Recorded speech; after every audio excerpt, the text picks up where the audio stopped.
بسم اللہ الرحمن الرحیم رب اشرح لی صدری ویسر لی امری واحلل عقدۃ من لسانی یفقهوا قولی اللہم ربنا زدنا علما یا معلم ابراہیم علمنا یا مفاہم سلیمان فہمنا۔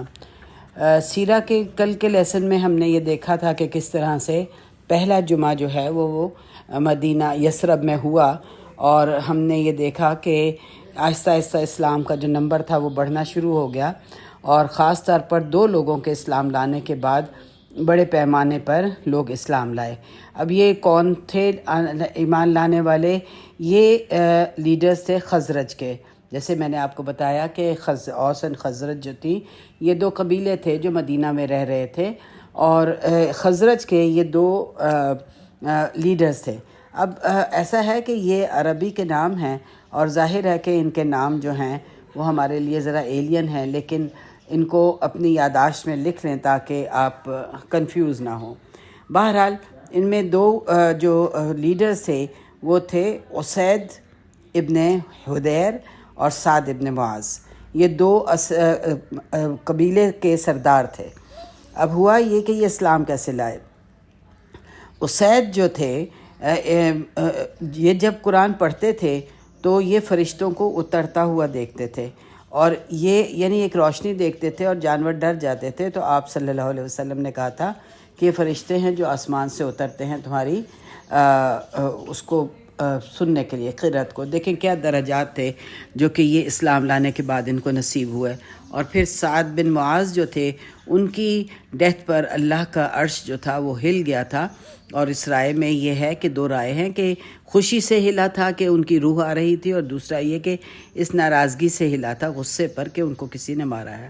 بہرحال یہ دونوں اسلام کیسے لائے، یعنی سعد اور اسید، یہ دو نام یاد رکھیے گا، سعد اور اسید، یہ اسلام کیسے لائے؟ یہ دونوں آپس میں بات چیت کر رہے تھے۔ تو سعد نے اسید سے کہا کہ میرا کزن جو ہے اسد، اس نے مصعب کو اپنے گھر میں رکھا ہے۔ اب یہ اسد کون تھا؟ آپ کو میں نے پہلے بتایا کہ جو پہلا خطبہ ہوا وہ کس کے گھر پہ ہوا تھا؟ اسد کے گھر ہوا تھا، اسد کے گھر پہ ہوا تھا۔ اور آپ صلی اللہ علیہ وسلم کو سے جب اہل مدینہ نے یہ کہا تھا کہ ہمیں کچھ آپ قرآن پڑھنے پڑھانے کے لیے ایک گائیڈ دے دیں، تو آپ صلی اللہ علیہ وسلم نے کس کو بھیجا تھا سعد؟ ان کو مصعب ابن عمیر کو بھیجا تھا، مصعب کو بھیجا تھا۔ اور مصعب کس کے گھر جا کے رہے تھے؟ اسد کے گھر جا کے رہے تھے۔ اب یہ جو اسد تھا، ظاہر ہے کہ یہ مدینہ کے رہنے والے تھے، اور یہ ان دونوں لیڈرز جو تھے ان کے کزن تھے۔ تو یہ آپس میں یہی بات کر رہے تھے۔ تو سعد نے اسید سے یہ کہا کہ میرا جو کزن اسد ہے اس نے مصعب کو اپنے گھر میں رکھا ہوا ہے جو اسلام پھیلا رہا ہے، اور کیونکہ اسد میرا کزن ہے اس لیے میں نہیں جا سکتا، تم جا کے مصعب کو اس کے گھر سے نکال دو، یہ ہمارے شہر میں نیا دین پھیلا رہا ہے۔ لہٰذا اسید جو تھے اپنا لیزہ لے کر اسد کے گھر پر چلے گئے، اور جیسے ہی اسد نے یہ دیکھا کہ مصعب، تو انہوں نے فوراً مصعب کو بتایا۔ مصعب کون تھے؟ جو مکہ سے آپ صلی اللہ علیہ وسلم نے جن کو بھیجا تھا ان کو اسلام کی تعلیم دینے کے لیے۔ انہوں نے مصعب کو بتایا کہ یہ ہمارے خزرج کا لیڈر ہے، اب تم دعا کرو۔ تو اسید جب اندر آئے، انہوں نے آ کے غصے سے بولے کہ کس کو کہا؟ غصے سے کس کو کہا؟ مصعب کو بڑے غصے سے یہ کہا کہ تم کیوں ہمارے شہر میں آئے ہو؟ کیا تم ہمیں اتنے بیوقوف بنانے آئے ہو؟ جو ہمارے طریقے ہیں ان لوگوں سے لوگوں کو منحرف کر رہے ہو، خراب کر رہے ہو، ہمارے دین میں تم نئے نئے طریقے نکال رہے ہو۔ لہٰذا اگر تم اپنی زندگی چاہتے ہو تو واپس چلے جاؤ، ورنہ میں تمہیں یہیں پہ مار دوں گا۔ مصعب بہت اطمینان سے اور سکون سے بیٹھے رہے، اور انہوں نے ان کو آرام سے کہا کہ تم ایسا کیوں نہیں کرتے کہ تم سن لو جو کچھ میں کہہ رہا ہوں؟ اگر تم ناراض ہو، اگر تم راضی ہوئے تو اچھا ہے، اور اگر تمہیں اچھا نہ لگا تو میں واپس چلا جاؤں گا۔ اب یہ بات سن کے اسید نے ان کی بات مان لی، کیونکہ یہ جینوئن بات تھی، اور ٹھیک ہے اس کی میں بات تو سن لوں۔ انہوں نے بات سننی شروع کی اور بیٹھ گئے اور سننا شروع کر دیا۔ تو جب جیسے ہی شروع کیا تو مصعب نے بیسک میٹر جو اسلام کا تھا اس وقت، تو آپ جانتے ہیں نا کہ نماز، روزہ، حج، زکوٰۃ، یعنی نمازیں تو فرض ہو گئی تھی لیکن حج، زکوٰۃ یہ سب کچھ نہیں تھے. تو انہوں نے جو تھا تو جو بیسک میٹر آف اسلام تھا، جو بیسک چیزیں تھیں کہ سچ بولنا ہے، جھوٹ نہیں بولنا، شرک نہیں کرنا، یہ اس قسم کے آپس میں رشتہ داریاں نبھانی ہیں، ایک دوسرے کا خیال رکھنا ہے، بھائی چارہ، یہ سب کچھ جو اسلام ہمارا کہتا ہے اس کے اوپر انہوں نے بات کی. تو جیسے ہی یہ اب باتیں انہوں نے کرنی شروع کیں تو اسید جو تھے ان کا دل تبدیل ہو گیا، اور انہوں نے فوراً یہ کہا کہ یہ تو بہت اچھی باتیں ہیں، اور انہوں نے کہا کہ یہ تو بڑی سینسیبل باتیں ہیں. تو فوراً ہی انہوں نے یہ کہا کہ میں کیسے اسلام لا سکتا ہوں. تو مصعب نے کہا کہ تم غسل کرو اور جو کلمہ ہے شہادت دو، 2 رکعت نماز پڑھو. تو یہ انہوں نے ایسا کیا اور وہ اسلام لے آئے. اب انہوں نے یہ کہا کہ جس شخص نے مجھے بھیجا ہے یہاں پہ، اس کا نام اسید ہے، اور اگر تم اس کو بھی کنونس کر لو تو پھر تمہیں مدینہ میں کسی قسم کی کوئی اپوزیشن نہیں ملے گی. تو مصعب نے کہا کہ ٹھیک ہے، اس کو بھی میرے پاس بھیج دو. لہٰذا اب اسید واپس گئے، اور سعد ابن معاذ جو تھے وہ دیکھ رہے تھے کہ یہ واپس آ رہے ہیں، اور انہوں نے فوراً ہی اپنے ساتھ جو بیٹھے ہوئے لوگ تھے ان سے کہا کہ یہ وہ شخص نہیں ہے جو ہمارے پاس سے گیا تھا. اب کیا فرق تھا؟ صرف توحید کا فرق تھا، اور تو کوئی چیز نہیں بدلی تھی. وہی شکل و صورت تھی، وہی کپڑے تھے، وہی سب کچھ تھا. لیکن توحید جب انسان کے اندر آ جاتی ہے نا تو اس کے چہرے کا جو کانفیڈنس ہے وہی بدل جاتا ہے. توحید ایک ایسی چیز ہے کہ جو انسان کو اندرونی طور پر تبدیل کر دیتی ہے، اور وہ اندر کا جو نور ہے وہ چہرے پہ آ جاتا ہے. توحید میں اتنی بڑی قوت ہے، اتنی بڑی طاقت ہے جو ہم آج نہیں سمجھتے کہ یہ کتنی بڑی نعمت ہے. صرف ایک اللہ کی بندگی کرنا اور کسی کے ساتھ شرک نہیں کرنا. تو اللہ تعالیٰ نے بھی کہنا کہ سب گناہ معاف کر دوں گا، شرک نہیں معاف کروں گا قیامت کے دن. تو اللہ تعالیٰ ہمیں شرک سے بچا لے اور توحید پہ قائم رکھے، یعنی وہ توحید جس پہ وہ ایمان لائے، ان کو صرف چہرہ دیکھ کے انہوں نے پہچان لیا کہ یہ وہ شخص نہیں ہے کہ جو کہ ہمارے پاس سے گیا تھا. تو جب وہ واپس آئے تو سعد نے پوچھا اسید سے کہ کیا کامیاب ہو گئے، کیونکہ انہوں نے خود ہی اپنے دوست اپنے کزن کے گھر بھیجا تھا. تو انہوں نے جواب دیا کہ میں نے تو کوشش کر لی ہے، تم خود کیوں نہیں جا کے کوشش کر لیتے. اس پہ یہ سن کر سعد نے کیا کیا، اپنے ہتھیار اٹھا لیے اور اپنے کزن کے گھر چلے گئے، اور جا کے کزن سے کہا کہ دیکھو کہ اگر تم میرے کزن نہ ہوتے تو یہ ہتھیار میرے ساتھ لٹک نہ رہے ہوتے، اور اگر تم زندگی چاہتے ہو تو اس شخص مصعب کو اپنے گھر سے نکال دو. تو مصعب نے بہت ہی سکون سے ان سے یہ کہا کہ میری بات سن لو، اگر اچھا لگے گا تو ٹھیک ہے، نہیں تو میں واپس چلا جاؤں گا. اب یہ اعتماد اور یہ اطمینان ایک صحابی کا تھا، اور کس چیز کا نتیجہ تھا؟ اس ایمان کا جس پہ وہ یقین کر سکتے تھے، ایمان لے آئے تھے. تو اس رویے سے یہ سعد جو تھے وہ بہت امپریس ہوئے، اور انہوں نے کہا کہ اچھا ٹھیک ہے، اپنی بات سناؤ. تو مصعب نے سورہ زخرف پڑھنا شروع کر دی. ابھی چند آیات ہی پڑھی تھیں کہ سعد کا دل جو ہے وہ بدل گیا، اور اسلام ان کے دل میں گھر کر گیا، اور انہوں نے فوراً کہا کہ میں اسلام کیسے لا سکتا ہوں.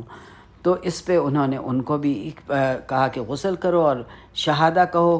تو دونوں جو ہیں وہ اسلام لانے پر اسلام لے آئے، اور ان دونوں کے اسلام لانے پر سارا قبیلہ جو تھا وہ اسلام لے آیا، سوائے ایک شخص کے کہ جو اپنے کفر پر جمع رہا اور بدر کی جنگ میں وہ ایمان لایا. یعنی صرف ان پورے قبیلے میں سے ایک شخص تھا جو ایمان نہیں لایا. لیکن جب جنگ بدر ہوئی تھی، یعنی کہ رسول پاک صلی اللہ علیہ وسلم مدینہ آ گئے تھے، اور پہلی جنگ جو کہ کفار کے ساتھ ہوئی تھی اسے جنگ بدر کہتے ہیں، تو جنگ بدر میں ایمان لائے، فجر کے وقت ایمان لائے، اور ظہر سے پہلے شہید ہو گئے. تو آپ صلی اللہ علیہ وسلم نے کیا کہا کہ اس کا عمل بہت کم ہے مگر اجر بہت زیادہ ہے.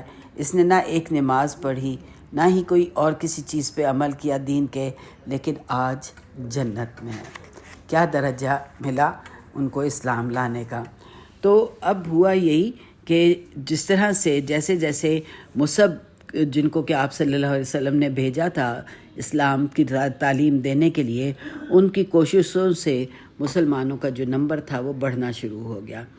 اور ابھی یہ دوسرا یعنی 1 سال ان کو ہو گیا، 12واں سال جو تھا جو دعویٰ کا تھا، اس میں کم از کم 75 مسلمان جو تھے وہ مدینہ آئے، اور انہوں نے مدینہ سے آئے اور انہوں نے حج کیا اور انہوں نے بیعت کیا آپ کے ہاتھ پر ہجرت سے چند ماہ پہلے۔ مصعب کو گئے ہوئے ابھی 1 ہی سال گزرا تھا کہ دوسرے سال جب مدینہ لوگ آئے تو وہ تقریباً 250 لوگ اور مسلمان ہو چکے تھے یثرب میں۔ ظاہر ہے کہ وہ سارے تو نہیں گئے تھے نا حج کرنے کے لیے، یعنی 75 مسلمان تو حج کرنے گئے، لیکن جو مدینہ میں تعداد تھی جو کہ اسلام لے آئے تھے وہ تقریباً 250 ہو چکی ہوئی تھی۔ اور اب یہاں پہ ہمیں سوال ایک ہوتا ہے کہ مکہ کے 13 سالوں میں شاید اتنا نمبر نہ ہو، جبکہ مدینہ کے 2 سالوں میں نمبر دگنا ہو گیا۔ کیوں ایسا ہوا؟ جو میں نے پیچھے بھی بتایا ہے آپ کو کہ بات یہی تھی کہ جنگ معاذ جو تھی اس میں کیا ہوا تھا کہ قبیلے کے سارے سردار مر چکے ہوئے تھے، اب نئی گائیڈنس آ چکی تھی، یہ نوجوان لوگ تھے اور وہ جہالت کے اثرات دیکھ رہے تھے، لہٰذا ان کو چینج چاہیے تھی۔ تو انہوں نے اسلام کو بہت اچھی طرح سے قبول کیا کیونکہ وہ سکون چاہتے تھے، یہ جنگیں نہیں چاہتے تھے۔ لہٰذا جیسے ہی تعداد بڑھی، لوگوں کو اس بات کا خیال آیا اور خیال زور پکڑ گیا کہ آپ صلی اللہ علیہ وسلم کو مدینہ آ جانا چاہیے۔ کعب بن مالک حج کے آخری رات آپ سے ملنے آئے، یہ بھی مدینہ کے ایک شہری تھے۔ یہ آپ کے پاس آئے اور آپ کو مدینہ آنے کی دعوت دی اور کہا کہ آپ اپنی شرائط رکھ دیں، آپ کن شرائط پر مدینہ آئیں گے۔ آپ صلی اللہ علیہ وسلم نے کہا کہ میری صرف ایک شرط ہے کہ تم میری جان کی حفاظت کرو گے، جو فوراً ہی ان سب نے مان لی۔ لیکن ابو ہیشم ایک شخص تھا جو بہت ہی سمجھدار شخص تھا وہاں اہل مدینہ میں، جو میں نے بتایا نا کہ وہ 75 مسلمان آئے تھے، اس میں ایک شخص تھا ابو ہیشم، وہ کھڑا ہو گیا اور اس نے یہ کہا کہ یا رسول اللہ صلی اللہ علیہ وسلم، ہمارے یہود کے ساتھ معاہدے ہیں، آپ کے وہاں آنے سے یہ معاہدے ٹوٹ جائیں گے، لہٰذا جب آپ آ گئے ہمارے پاس اور جب اللہ نے ہمیں کامیاب کر دیا تو پھر کیا آپ ہمیں چھوڑ کے واپس اپنے لوگوں میں واپس آ جائیں گے، یعنی قریش میں واپس آ جائیں گے؟ آپ دیکھیں یعنی اس سے کتنی حیرانگی ہوتی ہے کہ ان کے ایمان کا لیول دیکھیں۔ ایک تو یہ ہے کہ یقین ہے کہ کامیاب ہو گئے، اور خوف دیکھیں کہ آپ واپس چلے جائیں گے قریش میں۔ کتنی دور کی انہوں نے سوچی، کیونکہ ابھی تو اسلام اتنا کمزور تھا، چند لوگ مسلمان لائے تھے اور مکہ میں تو کوئی اتنا پھیل بھی نہیں رہا تھا، مدینہ ہی میں زیادہ پھیلا تھا، لیکن کامیابی کا یقین اور خوف اس بات کا کہ رسول پاک صلی اللہ علیہ وسلم کامیابی پر واپس مکہ چلے جائیں گے۔ آپ صلی اللہ علیہ وسلم مسکرائے اور آپ نے کیا کہا کہ لا، نہیں، بل للدم للدم اینڈ ہدم للہدم، یعنی آپ صلی اللہ علیہ وسلم نے کہا کہ میرا خون تمہارا خون ہوگا اور میری ہار تمہاری ہار ہوگی، اور انہوں نے کہا کہ میں ہمیشہ اب مکہ میں ہی رہوں گا اور میں مروں گا بھی تو مدینہ میں ہی رہوں گا اور میں مروں گا بھی تو مدینہ ہی میں رہوں گا، اور یہی مدینہ جب مدینہ آپ آ جاؤں گا تو میں مدنی ہی رہوں گا، جو آپ نے ثابت کر دیا۔ اور آج ہم دیکھتے ہیں کہ آپ کا روضہ کہاں ہے؟ مدینہ میں ہے۔ جبکہ فتح مکہ کے وقت آپ صلی اللہ علیہ وسلم جب مکہ پہنچے تھے تو آپ کا وہ گھر جس میں آپ نے پورا اپنا بچپن گزارا تھا وہ آپ کے سامنے تھا، بالکل سامنے تھا، وہ آپ کی یادیں تھیں، آپ کے والدین، آپ کے ہر چیز وہاں پہ سب بچپن کی یادیں تھیں آپ کی، لیکن آپ وہاں نہ ٹھہرے اور آپ جو تھے واپس مدینہ آ گئے۔ لہٰذا اب ہوا یہ کہ جب انہوں نے آپ کو مدینہ بلانے کی دعوت دی تو آپ صلی اللہ علیہ وسلم نے باقاعدہ ایک معاہدہ کیا جس میں یہ طے پایا کہ رسول پاک صلی اللہ علیہ وسلم کی جان کی حفاظت وہ کریں گے، یعنی اپنی جان سے بڑھ کے کریں گے، یعنی اگر قریش حملہ کرتے ہیں تو تم میرے ساتھ دو گے اور تم میرے ساتھ لڑو گے۔ تو ان میں سے کسی ایک نے آپ صلی اللہ علیہ وسلم سے پوچھا کہ اس کے بدلے میں ہمیں کیا ملے گا؟ تو آپ صلی اللہ علیہ وسلم نے کہا جنت۔ بس وہ یہی چاہتے تھے، لہٰذا سب کھڑے ہو گئے اور آپ کے ہاتھ پر ہاتھ رکھ کر بیعت کرنے کے لیے۔ تو اس میں ہی اسد، وہی جو کہ شروع میں تھے، وہ کھڑے ہو گئے اور انہوں نے آپ کا ہاتھ پکڑ لیا اور اوپر نہ کرنے دیا، بیعت نہ کرنے دی، اور انہوں نے فوراً کہا کہ اے میری قوم، ہم اتنی دور سے اس لیے آئے ہیں کہ ہمیں جانتے ہیں اور ہمیں یقین ہے کہ آپ صلی اللہ علیہ وسلم اللہ کے رسول ہیں۔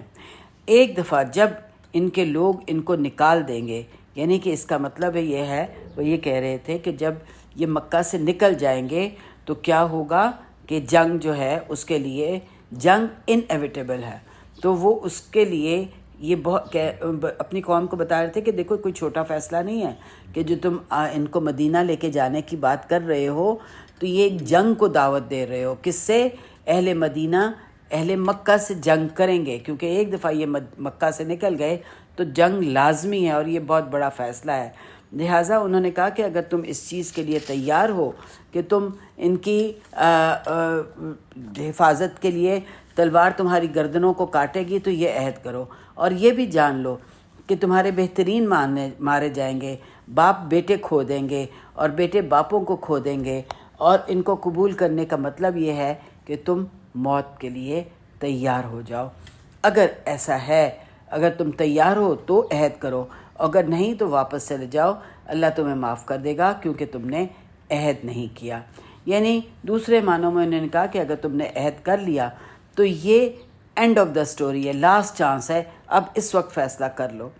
سب نے اسد سے یہ کہا کہ اپنا ہاتھ ہٹاؤ، ہم عہد کرنا چاہتے ہیں، یعنی وہ بہت شوق سے عہد کر رہے تھے۔ اس طرح وہ 72 لوگ، 72 لوگوں نے آپ صلی اللہ علیہ وسلم کے ہاتھ پہ بیعت کی، اور جن کو کہ خوشخبری ملی، اور ان میں 2 عورتیں بھی تھیں جنہوں نے کہ وربلی کیا، کیونکہ آپ صلی اللہ علیہ وسلم نے کسی بھی عورت کا ہاتھ کبھی ہاتھ میں نہیں لیا۔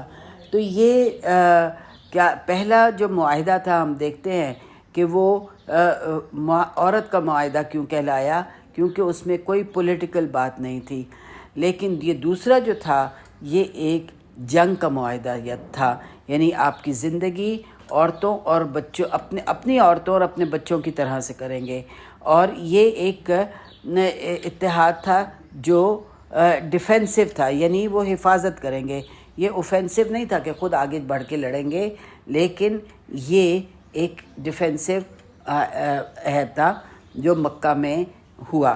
اور کہا یہ جاتا ہے کہ جس وقت رات کے وقت یہ عہد ہو رہا تھا تو شیطان نے آواز لگائی، جاگو جاگو خیمے والے، دیکھو اٹھو، دیکھو کیا اتحاد ہو رہا ہے، کیا اتحاد ہو رہا ہے۔ اور لیکن یہاں پہ یہ اتحاد ہوا اور سب لوگ اپنی اپنی جگہوں پہ چلے گئے۔ جب صبح ہوئی تو ظاہر ہے کہ افواہ پھیل گئی اس میٹنگ کے بارے میں، تو قریش کے جو لوگ تھے انہوں نے فیصلہ کیا کہ ہر خیمے میں کوئی بندے کو بھجوا کے پوچھو کہ کیا تم لوگوں میں سے کسی نے یہ میٹنگ میں ایک پارٹ لیا ہے، اس میٹنگ کے بارے میں پتہ ہے۔ تو وہ ہر خیمے میں گئے، لیکن وہ کیونکہ زیادہ تر مکہ کے خیمے تھے تو وہاں تو انہوں نے انکار کر دیا۔ لیکن جب وہ خزرج کے پاس گئے تو انہوں نے وہاں پہ پوچھا کہ کیا تم لوگوں نے کوئی یہ عہد کیا ہے؟ تو جتنے بھی وہ 72 مسلمان تھے وہ تو خاموش رہے، لیکن ان میں کفار بھی تو آئے تھے، یعنی یہ 72 تو مسلمان آئے تھے لیکن باقی کفار تھے۔ تو وہ بول پڑے کہ اللہ کی قسم ہم میں سے کوئی بھی نہیں گیا، ان کو بھی نہیں پتہ تھا کہ ان کے یہ 72 لوگ جا کے جو ہیں وہ اسلام لے آئے ہیں۔ لہٰذا ہوا یہ کہ بات وہیں ختم ہو گئی، اور جیسے ہی انہوں نے انکار کیا تو سب لوگ واپس چلے گئے، اور اب یثرب میں جو لوگ تھے وہ ان کا انتظار کرنے لگ گئے کہ کب آپ صلی اللہ علیہ وسلم جو ہیں وہ وہاں پہ آتے ہیں۔ یہاں پہ انشاءاللہ ہم جو ہے ختم کرتے ہیں اپنی تفسیر سیرت، اور پھر انشاءاللہ کل ہم آگے دیکھیں گے کہ جب آپ نے ہجرت کی تو کیا ہوا، اور اس کے بعد کے واقعات انشاءاللہ جانیں گے اور سنیں گے۔ لیکن بات یہی ہے کہ یہ جو سیرہ ہے، جب تک کہ ہم اس کو آگے نہیں پہنچائیں گے، ہم لوگوں کو نہیں بتائیں گے.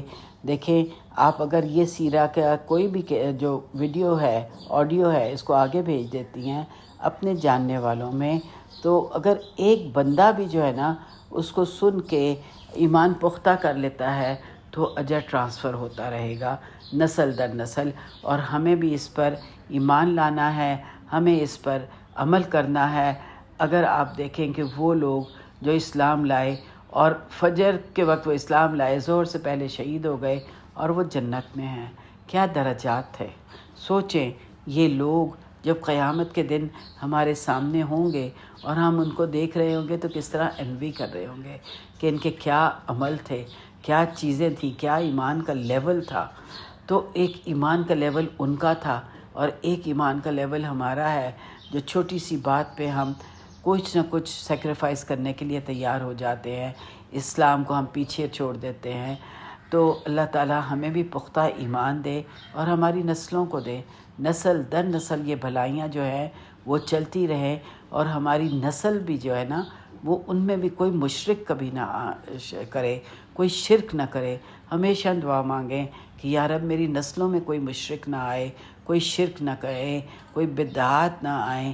تو اللہ تعالی ہمیں اپنے دین پہ قائم رکھے اور اپنی نبی صلی اللہ علیہ وسلم کی زندگی کے حالات جاننے کی توفیق دے، اور پھر ان سے اپنی زندگی میں سبق اور اپنے عمل کو تبدیل کرنے کی توفیق دے. آمین. ربنا تقبل منا انك انت السميع العليم وتب علينا انك انت التواب الرحيم وصلى الله على نبينا محمد وعلى اله وصحبه اجمعين واخر دعوانا الحمد لله رب العالمين.